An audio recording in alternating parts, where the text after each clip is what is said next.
Se termina este mes de octubre de 2020 y poco a poco se va terminando el año. Este año complejo, difícil, extraño.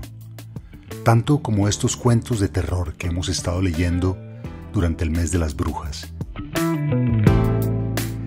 Y bueno, para terminar y cerrar con broche de oro, quiero leerles un cuento titulado Calor de Agosto, de William Fryer Harvey.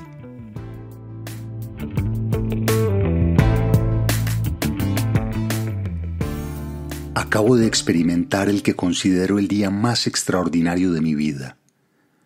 Mientras los hechos siguen frescos en mi memoria, deseo pasarlos al papel con toda la claridad que me sea posible.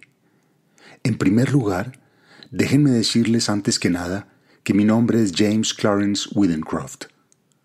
Tengo 40 años y una salud de hierro, pues no he enfermado ni un solo día de mi vida. Soy artista de profesión, aunque no de mucho éxito. Si bien mi trabajo en blanco y negro me proporciona suficiente dinero como para satisfacer mis necesidades. Mi único pariente cercano, una hermana, falleció hace 5 años, de modo que soy independiente. Esta mañana tomé el desayuno a las 9 y tras echarle un vistazo al periódico matutino, encendí mi pipa y dejé vagar la mente con la esperanza de dar con algún tema para mi lápiz. A pesar de tener la puerta y las ventanas abiertas, la atmósfera de la habitación era calurosa hasta extremos opresivos. Acababa de decidir que el lugar más fresco y cómodo de todo el vecindario sería la zona más profunda de la piscina pública cuando llegó la idea. Empecé a dibujar. Me concentré en el trabajo con tanta intensidad que dejé intacto el almuerzo y solo me detuve cuando el reloj de San Judas marcó las 4. Estaba convencido de que el resultado final era, pese a tratarse de un boceto apresurado, lo mejor que había hecho nunca. Mostraba a un criminal en el banquillo de los acusados justo después de que el juez hubiera dictado la sentencia.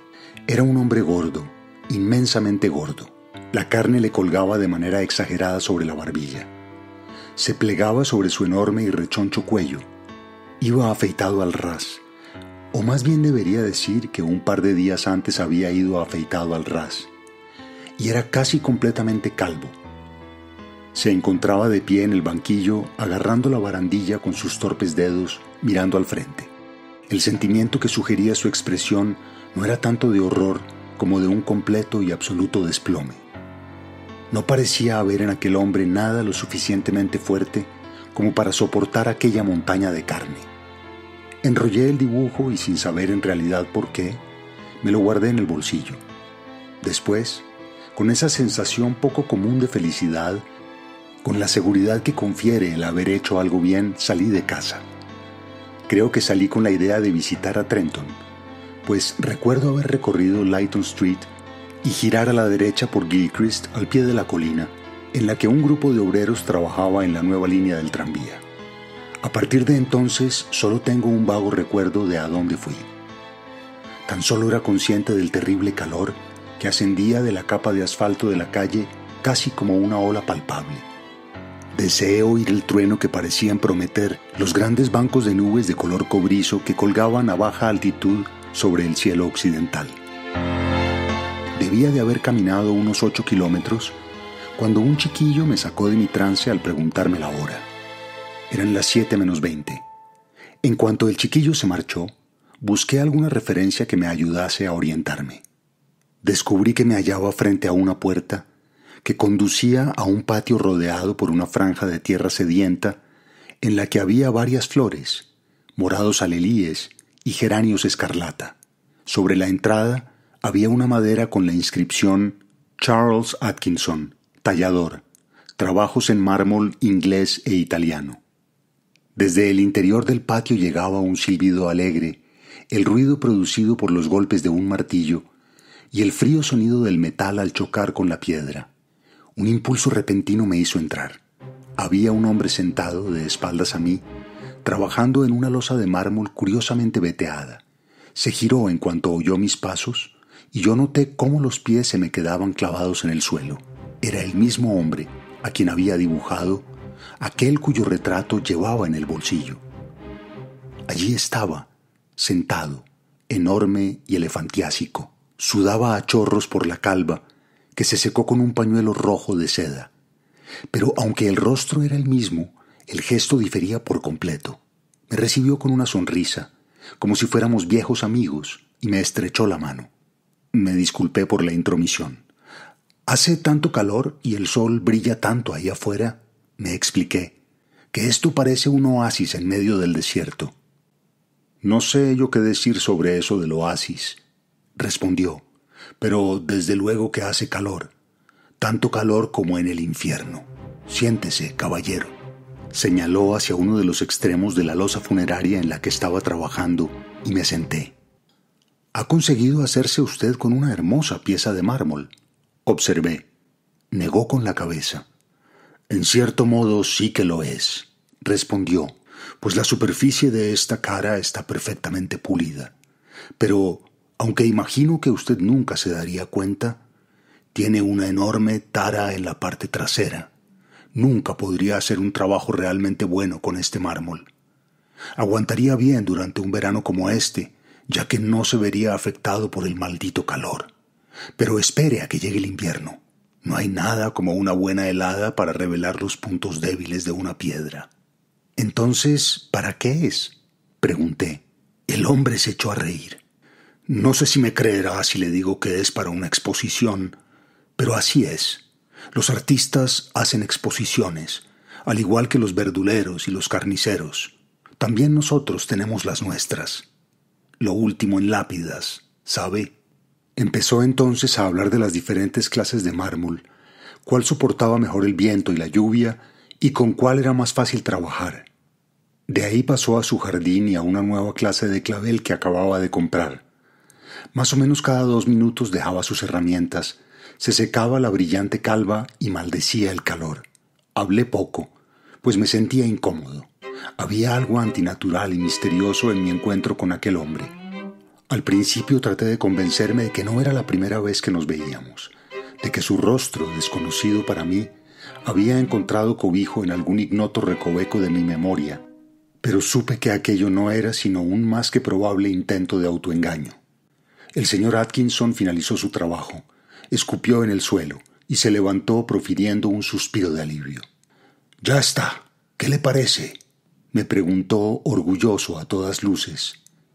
La inscripción que leí entonces por primera vez era la siguiente: «En sagrada memoria de James Clarence Withencroft, nacido el 18 de enero de 1860, falleció repentinamente el 20 de agosto de 1900. En la plenitud de la vida estamos en la muerte». Durante un rato permanecí sentado en silencio. Después, un escalofrío me recorrió la columna vertebral.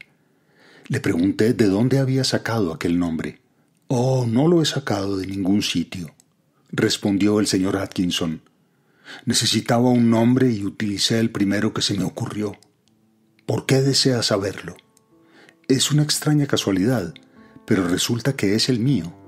Dejó escapar un largo y grave silbido. «¿Y las fechas?».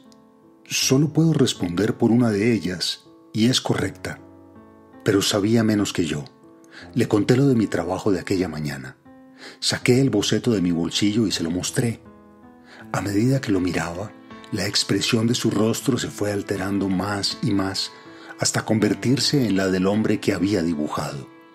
Y pensar que justo anteayer le dije a María que los fantasmas no existen. Ninguno de los dos había visto un fantasma, pero supe a qué se refería. «Probablemente haya oído usted mi nombre en algún sitio. Y usted seguro me ha visto en alguna parte, y luego lo ha olvidado. ¿Estuvo usted el pasado julio en Clacton?». Nunca había estado en Clacton. Guardamos silencio durante un rato. Ambos contemplábamos lo mismo, las 2 fechas grabadas en la losa, y una era auténtica. «Entré a cenar algo», me ofreció el señor Atkinson. Su esposa era una mujercita alegre, con las mejillas redondas y sonrosadas, de quienes se han criado en el campo. Su esposo me presentó como un amigo suyo artista. No resultó ser una idea muy afortunada, pues una vez retiradas de la mesa las sardinas y los berros, extrajo una Biblia ilustrada por Doré y tuve que sentarme a expresar mi admiración durante casi media hora. Salí y me encontré a Atkinson sentado sobre la losa fumando. Reanudamos la conversación en el punto en el que la habíamos dejado.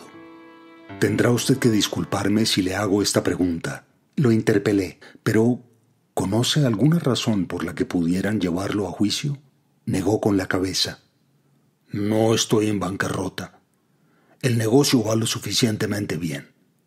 Hace 3 años les regalé unos pavos por Navidad a algunos de los guardias, pero eso es todo lo que se me ocurre.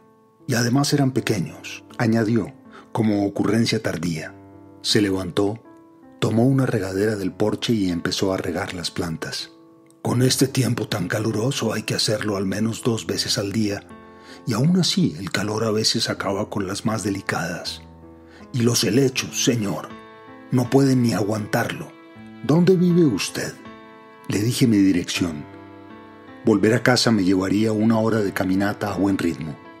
«Así están las cosas», dijo. «Abordemos el asunto con claridad. Si vuelve a casa esta noche, podría usted sufrir todo tipo de accidentes. Un coche podría atropellarlo, y también están las típicas pieles de plátano o de naranja. Eso, por no hablar de las escaleras que se derrumban». Hablaba de lo improbable con una gravedad intensa que 6 horas antes habría resultado risible, pero no me reí. «Lo mejor que podemos hacer», continuó, «es que se quede usted aquí hasta las 12. Subiremos y fumaremos. Puede que dentro se esté un poco más fresco». Ante mi propia sorpresa, acepté. Ahora estamos sentados en una habitación larga, aunque no muy alta, bajo los aleros. Atkinson ha enviado a su mujer a la cama. Se mantiene ocupado afilando algunas de sus herramientas con una pequeña piedra oleosa mientras se fuma uno de mis puros. El aire está cargado con la amenaza de tormenta. Estoy escribiendo esto en una mesa inestable frente a la ventana abierta. Una de las patas está rota y Atkinson, que parece un hombre hábil con las herramientas, va a arreglarla tan pronto como termine de darle filo a su cincel. Ya son más de las 11. En menos de 1 hora me habré marchado. Pero el calor es sofocante. Un hombre podría volverse loco con tanto calor. Esto fue Calor de Agosto. Y con este cuento terminamos este ciclo de terror que me propuse para todo el mes de octubre. Yo espero que lo hayan disfrutado. Gracias por seguirme acompañando, por seguir oyendo este podcast. Aquí les dejo y hasta la próxima.